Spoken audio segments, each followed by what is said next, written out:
next intersection, if we turned to our left, in just a short while, we would be in Boston's Chinatown. Boston is the third largest Chinatown in the United States, outside of San Francisco, California, and New York City. Now, Boston wasn't always known as Boston. Here's how our city got its name. Many years ago, the people who lived around this area were a tribe of people known as the Massachusetts Tribe. They were a tribe in the Algonquin family of tribes. Oh, just to remind you, sorry, Oh, sorry about that. Yes, sir. Their word for the area that we now call Boston was Shawmut, a word in their dialect of the Algonquin language, which roughly translates to land of living waters. Shawmut was a peninsula of only approximately 1.5 square miles in area. In the year 1630, John Winthrop led a group of 150 Puritans from England to North America. The Puritans eventually settled here on the Shawmut Peninsula. When they did, they brought a lot of two things with them: Bibles and frowns. You see, though they left England searching for religious freedom, the Puritans themselves were very intolerant of the religious beliefs of others. However, many of these Puritans had come from the same town in England, Boston, in Lincolnshire, England, so they decided to rename the Shawmut Peninsula after the town they'd come from. We've been known as Boston ever since. There's a copper statue under the trees off to our right. It has that turquoise, oxidized copper look to it. That's intentional. That's a statue of a very famous author. There's a woman touching the sculpture next to it. That is a sculpture of a raven next to the famous author. Anyone care to guess who the author might be? With a raven right next to him. Edgar Allan Poe, exactly. He hated Boston. He really did. He was born here, but he left Boston in his infancy, grew up primarily in Virginia and Baltimore, Maryland, returned to Boston as a young man when he was serving in the U.S. military and trying to make his way in the literary world. Many of the literary critics of Poe's day resided in Boston. He was not fond of literary critics. We're on my favorite street in Boston, Charles Street. You know why I like Charles Street so much? Because it's so pretty. Off to our right, Boston Common, oldest public park in the United States. To our left, Boston's Public Garden, oldest public botanical garden in the United States. And coming up on our left, in the public garden, are my favorite sculptures in Boston. Just after we pass the garden shed, look down low near the park benches. There's 9 small bronze sculptures. I can see a little toddler nearby them now. Looks like they're hanging out with their mom.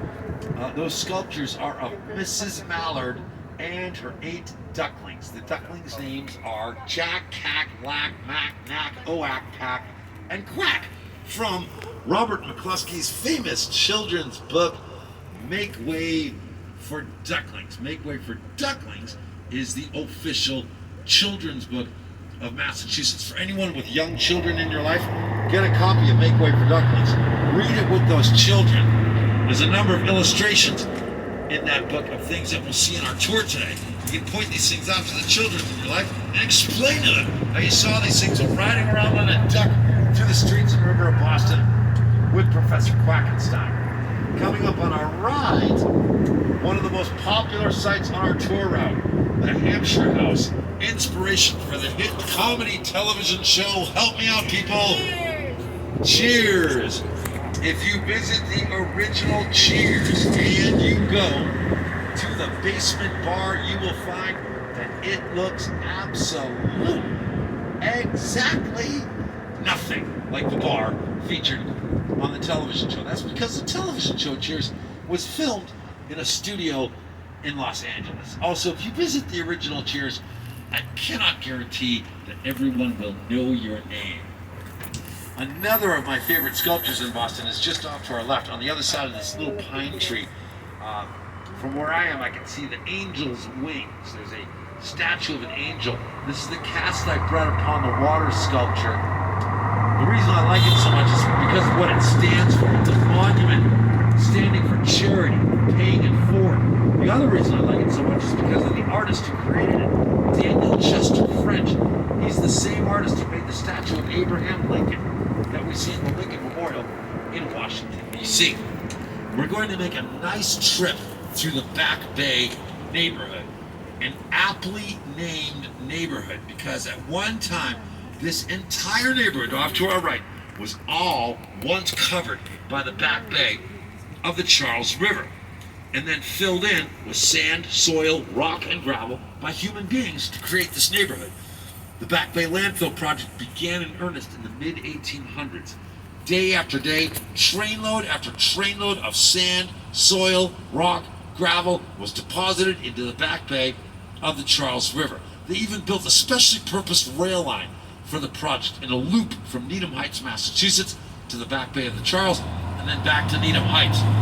At the peak of the project, trains are making the loop every 45 minutes until over the course of nearly 50 years, this entire neighborhood was claimed from the river. To our left, we have a statue of General George Washington astride his horse, surrounding him some of the beauty of Boston's public garden and some of our city skyline in the background. If we have any shoppers on board, if anyone likes to partake in the occasional bit of retail therapy, here is the street for you in the Back Bay neighborhood. Newbury Street.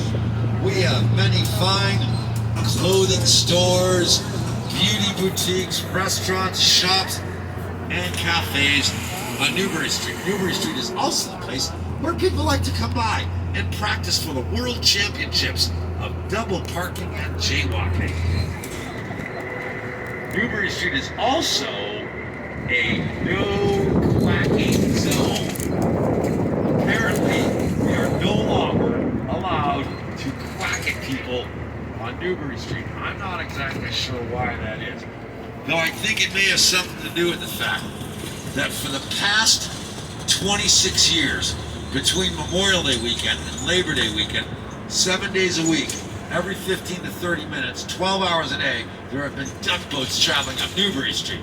So a little while back, a memo was sent out company-wide to all the employees of Boston Duck Tours, informing us that we are to no longer quack at people on Newbury Street. Now you have to understand that as a group, the employees of Boston Duck Tours are a fairly rebellious lot. So we stopped quacking at people on Newbury Street and instead started mooing at people on Newbury Street. And then another company-wide memo is issued informing us there were to be no farm animal, pet sounds, circus animal, robot noises, or any noises whatsoever made it to good people on Newbury Street. Keep in mind that this entire neighborhood surrounding us was all once covered by the Back Bay of the Charles River. If we were time traveling back just a couple of hundred years into the past, it would be a good thing that we're in an amphibious vehicle because we'd be floating out on the Back Bay of the Charles River. We're heading into the very heart of the Back Bay neighborhood, Copley Square, locally pronounced Copley Square, named after John Singleton Copley. He was a very famous and very talented portrait artist of colonial Massachusetts. Copley Square was once known as Art Square. That's because this is where the Museum of Fine Arts used to be located. The Museum of Fine Arts grew in popularity and in the amount of works they wanted to display.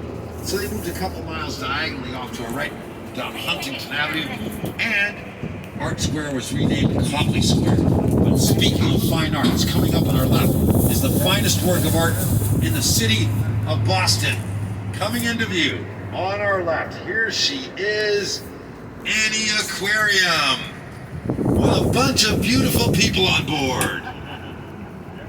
Hey, there's Captain Steve. I work with that guy. Is the John Hancock Tower. If anyone is or ever was a fan of the Disney television show The Sweet Life with Zack and Cody, you may recognize the Fairmont Copley Plaza Hotel.